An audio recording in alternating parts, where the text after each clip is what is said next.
The Big 12 is making a similar mistake to Larry Scott in the Pac 12 by thumbing their nose at Memphis. I'll explain next.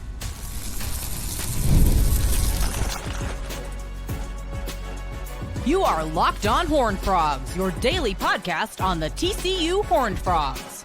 Part of the Locked On Podcast Network, your team every day. Locked On Horned Frogs, your team every day. I'm your host, Steven Simcox. We're brought to you today by Gametime. I'll tell you about Gametime later on in the show, how you can get tickets to MLB games and more. TCU position battles in fall camp, which I believe we're 9 days away from fall camp. I'll give you an update from Media Days on one of the veteran corners that's part of TCU's roster that I don't think will be in a battle for a starting spot. And so it makes it a little more clear in my mind who your starting corners are going to be. But we start today with the news that Memphis is trying to join the Big 12. They're trying to pull an SMU. What do I mean? Well, they're essentially attempting to pay their way into the league.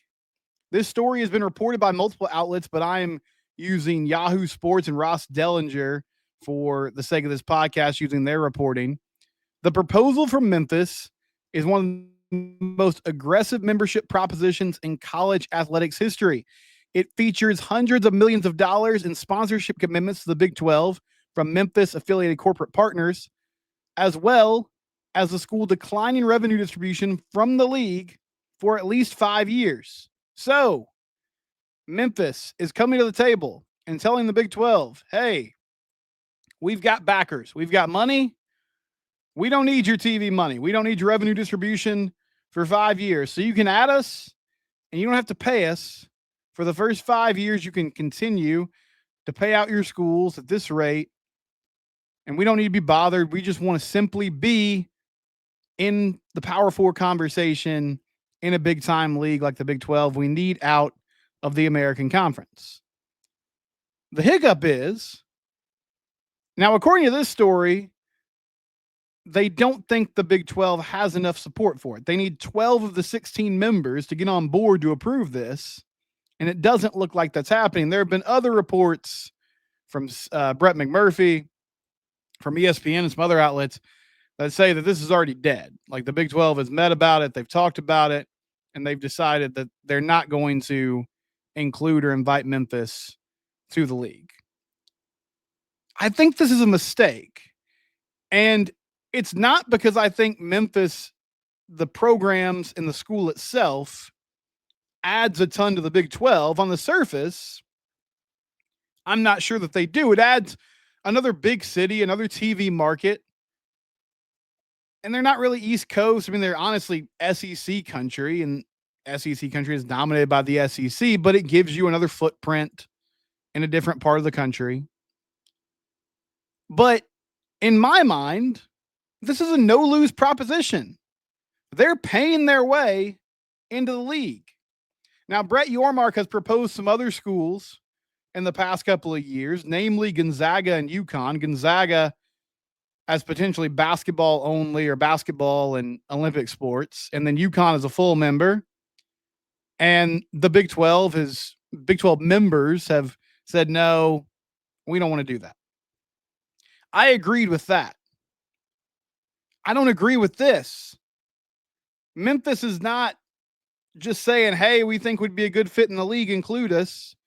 They're coming to the negotiating table with money. They're saying, hey, we don't need you to, we can buy our way in, at least for the first 5 years.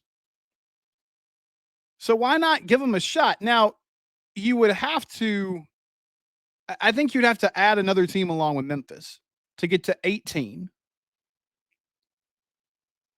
So maybe you go get UConn. Like, I would be more interested in UConn as a full member if it included Memphis with it, because Memphis has some history as a good football program.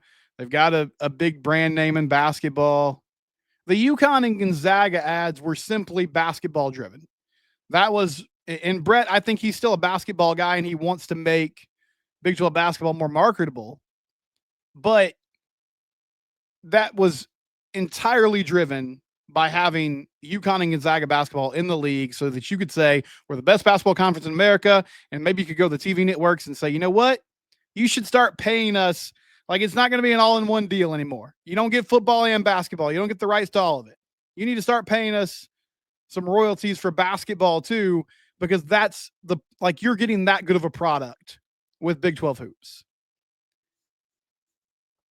A Big 12 source on condition, it was anonymous, right? Anonymous source.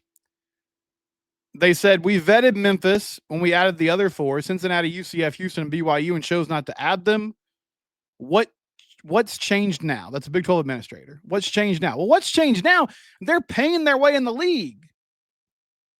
Okay, when you visited this earlier, it didn't make sense because there were other schools that had similar backgrounds in Cincinnati and UCF and Houston and BYU, American Conference schools, that were in a better place than Memphis. You thought they were more valuable than Memphis, so you added those. What's changed is that Memphis is now coming back and saying, hey, I know it didn't work out last time, but hear us out. We're going to pay our way in the league. You should add us. The only reason this doesn't make sense to me, or the only way I could see the Big 12 schools being like, no, we don't want to do this, is if they're worried about the narrative becoming, well, the Big 12 just adds group of 5 schools. Because when OU and Texas left, UCF, yeah, really good group of 5 program, group of 5 school. Cincinnati have been in the college football playoff. Houston, major TV market, has always been kind of known as a sleeping giant, right? The location for recruiting is outstanding. There's people there with money. Everyone's sort of thought for years, if they get the right coach there, there's some potential. BYU, huge following around the country, around globally as well with the LDS Church. So all those made more sense to add than Memphis. But with the exception of BYU, those other 3 schools were a group of 5 schools. Getting the Pac-12 schools when the Pac-12 broke up was a massive win for the Big 12 because it was adding Power 5 teams to the conference. And it also took out the Pac-12, their biggest competitor. But this whole situation, it reminds me of a few years ago when the Pac-12 and the Big 12, the SEC and Big 10 were adding their teams, and the Big 12 looked like they were on life support. And they kind of hastily made those additions of the 4 schools I mentioned just out of survival. Hey, we need to add some schools. We need to get to 12. We'll go get the best we can. And then Brett Yormark comes in, and Brett Yormark came in with some swagger and some gravitas. And he said at Big 12 Media Days a couple summers ago, he said, we're open for business. We're open for business. And Larry Scott took a shot back at him and said, that's great to know. I didn't realize, we're not interested. We're not interested in adding you, was basically what he said. And when the Big 12 was falling apart, when OU and Texas left, the Pac-12 said, no, we don't want any of those Big 12 schools. Those universities, the academics aren't good enough. The sports aren't prestigious enough. They're not, big time research institutions. We're not going to add those schools. We're fine. Well, guess what?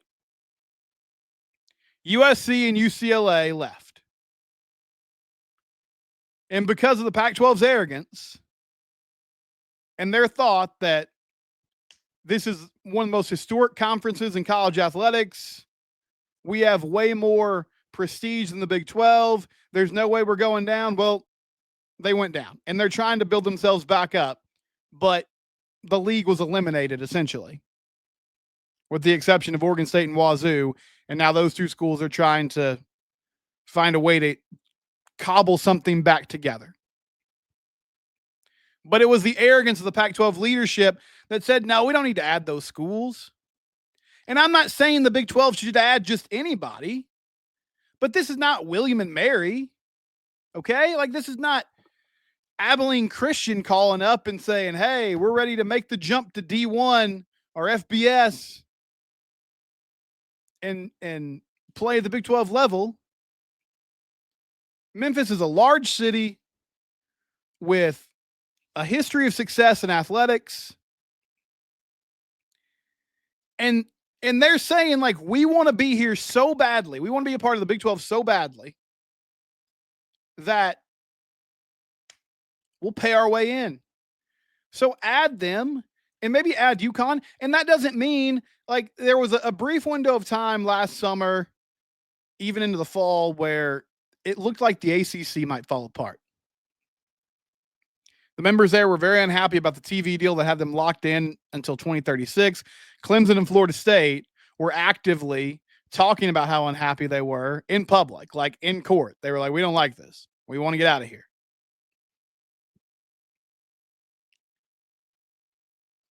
But it feels like that's been sort of stabilized.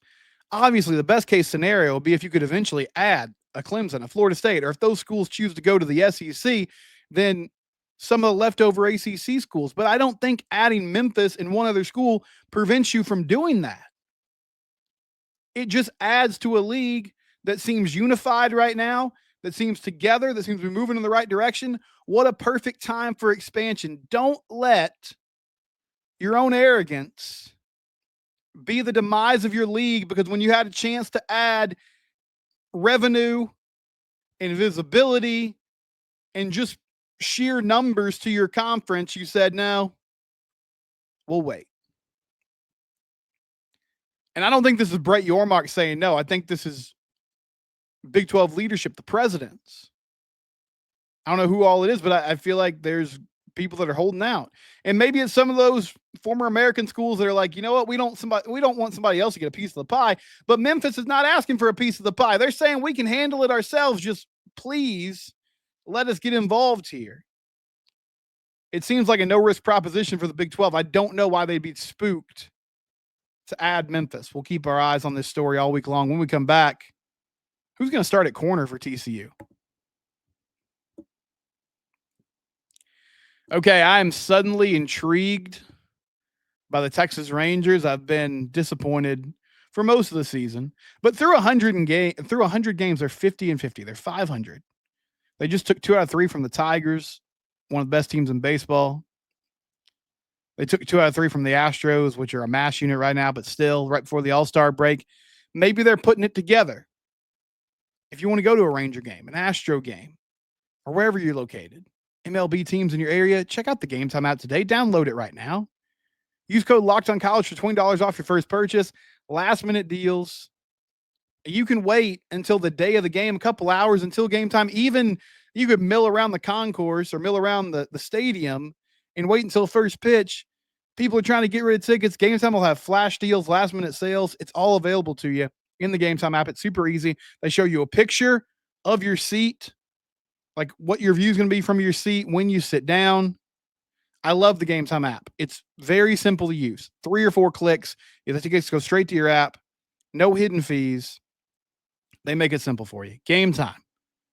Use code LOCKEDONCollege today when you download the app for $20 off your first purchase. Terms and conditions do apply. Visit the Gametime app today.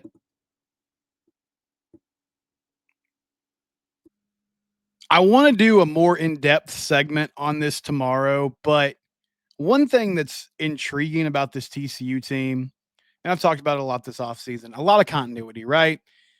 So that plays into a number of different things within the program, within the team and the roster. But one thing that it creates is there's not a lot of position battles going on, I don't believe, in fall camp. Now we'll get some more clarity on wide receiver. There's some places where we think we know. Like I feel pretty confident in saying Eric McAllister, Jordan Dwyer, those are your 2 outside wideouts. Inside wide receiver, slot wide receiver, that'll be one to watch because it appears Joseph Manjack is going to be on the outside most of the time. So now that opens up an opportunity for Major Everhart, Jordan Bailey, Ed Small, true freshman potentially as well. Along the O-line, you're going to have one place where there's a competition at that right guard spot between Carson Bruno and Remington Strickland, 2 guys that transferred in last year, Strickland from A&M, Bruno from La Tech.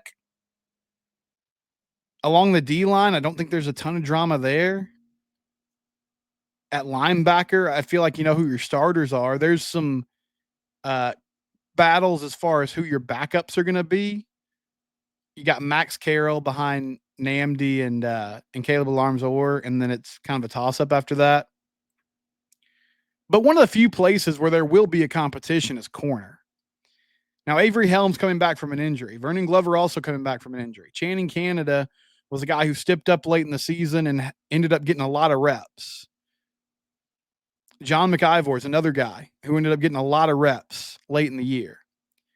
And at corner, kind of late in the transfer portal process, TCU added Elijah Jackson from Washington, who had an injury-riddled season last year, but the year before that, when Washington went to the national championship game, he was their starting corner, one of the starting corners. And so when that move was made, my first thought was, I think Avery Helm and Elijah Jackson are going to be your starting corners. And then the good news is you got a lot of depth behind those guys. I mean, I think you got 3 players with Canada, with Glover, with McIvor, who could all get snaps.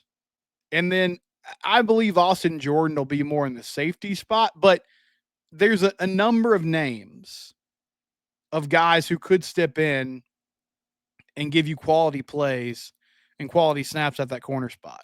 But one thing that Sonny Dykes said at media days that caught my attention, and I don't remember the question specifically. It might have just been as simple as, how do you feel about your corner room? But he said that Elijah Jackson was dealing with an injury, so he didn't really play all spring long. They're hopeful they'll get him back for fall camp, but they're going to be working him kind of back in the swing of things again. So that put enough doubt in my mind, and it's not because of ability. Like, it's not an ability thing. I just believe even if you're able to get the mental reps during the spring and those times in fall camp when you're limited, and the spring now has become, I mean, college football is becoming more and more like the NFL. And one way that you see that in spring practice, a lot of these veteran guys, they're not getting a ton of reps. And sometimes it's injury related in that somebody's coming back from an injury and you don't want to rush them back. But in a lot of instances, it's just like, this dude knows what he's doing. I think it's more beneficial for us to give these opportunities for our young guys so that we can see them in live action, work on their development, coach them up more in the spring, because once the fall rolls around, practice is going to be mainly focused on our 1s and 2s. And those are going to be the players that are getting the bulk of the coaching each and every day.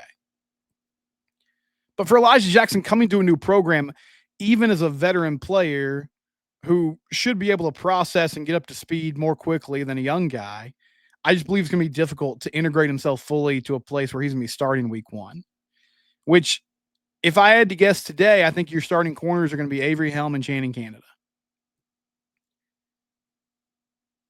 That's not a bad combo. And then, you mix in and out, and then you rotate guys in and out from there. I don't know if Avery will have any kind of snaps restriction on him to start the year coming off an ACL injury.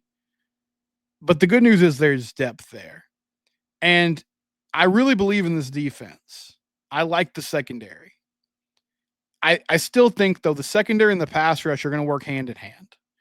It's going to be difficult to have a good secondary if you don't have a good pass rush.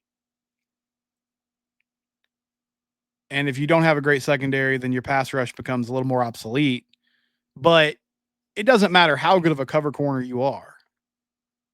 Eventually, somebody's going to get open. And so that's why another place that I'm keeping my eye on during fall camp, it's not a starting job. Like, Devin Deal's going to be your starting stud linebacker. And I like Devin a lot. I think he's going to have a big year along with his brother Marcus. But then who's that guy behind him that can give them some quality depth from time to time? Jonathan Backs, we're entering year 3 now of, hey, we like this guy's profile. We like the way, his athleticism, the way he's built physically. It just hasn't really translated yet to making plays on the field. Chad Woodfork, John Schobel, really young players. Now, when I was talking to Devin at media days, he made sure to point out to me, like, don't forget about Jared Martin, too, another true freshman. But all those guys are true freshmen. And even Chad Woodfork, who I really like and I think is going to be a great player, if you're relying on true freshmen to give you a lot, that's typically not a great sign for your depth at that position. So it's a big year for Jonathan Backs. And I'm going to keep my ears and my eyes open during fall camp just to hear, like, is he making progress? Is he making plays? Is he showing up on a day-to-day basis? Because that's a guy that you're going to need to be good for you to make this happen. When we come back, some of your thoughts about the show. It's Locked on Horned Frogs, your team every day.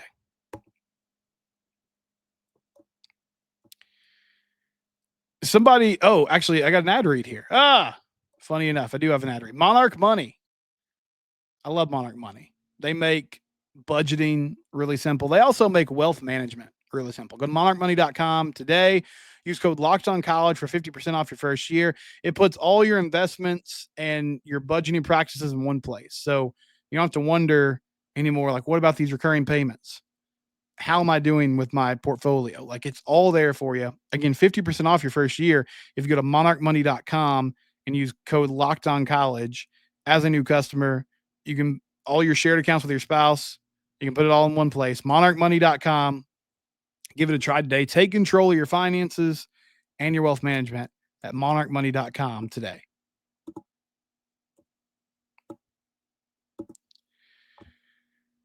Somebody who goes by the username Eamon G. Carter on Twitter reached out to me over the weekend and was like, hey, I'd love for you to talk more about essentially like the way that Texas Tech and TCU are building their rosters and what's more successful.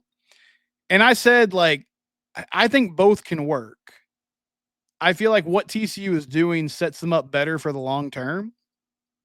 And I like the way that Sonny Dykes has approached recruiting in that it feels like a lot of their focus is getting high school guys in the fold, allowing them to develop, turning them into good players, and then using the transfer portal more as, hey, we really need some more production at, and this is just hypothetical. This is not me saying this. We really need more production at tight end this year. So let's go get somebody. And I mean, they went and got someone, Kamorian Pimpton. I think he's actually more of a developmental prospect than a play now guy, but you understand what I mean. It's just kind of filling holes in the roster. It's not making wholesale changes. Whereas Texas Tech has kind of totally revamped their roster in the portal, and they think that's the best way to go about it. I think what TCU is doing sets them up better for the long term. And he followed up with me today, and he was like, hey, I like what you said. Also, can you speak to the fact that TCU tends to get more high 3-star, lower 4-star prospects and what that means for team building? It doesn't feel like we've had a lot of success with 5-star guys. I didn't have a chance to really go and look back. I know, like, Sean Robinson it depends on what service you were looking at, but he was a 5-star player at one time. It didn't work out. Justin Rogers, 5-star QB who had a horrific leg injury that led to drop foot, and he was never able to reach his full potential. All I'll say about that is I think the 5-star prospects that TCU has gotten through the years, usually it comes with some sort of caveat. Now, in Sean Robinson's case, I don't think there really was one. I mean, he was great at DeSoto. We all thought he would be a wonderful QB. It just didn't work out. Justin Rogers was a consensus 5-star type of guy. When TCU got him, then he gets hurt. So that changed the calculus for everything. But I think about a guy like Zach Evans, who was just a total, like, fall in your lap type of signee. He had a lot of handlers around him, and some of the big programs were like, you know what, we don't want to deal with this. Eventually he found his way to Georgia, but then shortly afterward, he asked out of his NIL deal, and he ends up at TCU. And Zach did some really good things at TCU. He also, it seemed like, just kind of did what he wanted. And in an amazing shift in, like, philosophy, I think Gary kind of let him do what he wanted. Largely, I might be totally misrepresenting that, but the way that he talked about Zach, it just felt very different than the way he talked about a lot of other players that he had. And so you got production out of him, but it wasn't like the 5-star game-changing type of production that you necessarily thought you would get with a prospect like him. So I think it kind of goes back to the idea that not all 5-stars are created equal. And the type of 5-star players that TCU has gotten historically usually come with some sort of, like, yeah, but XYZ is going on. And that's why they ended up here and not at your typical blue blood. But I feel like the way TCU's recruiting right now is there's a path to success by doing that. Now, it's going to take player development and some patience, But this particular year, we're supposed to be seeing like the peak of that. And we'll see if the coaching staff can live up to that and make that happen when they take the field here in a couple of weeks. We'll be back tomorrow. It's Locked On Horned Frogs, your team every day. Please subscribe to the YouTube channel. We're free and available wherever you get your podcast.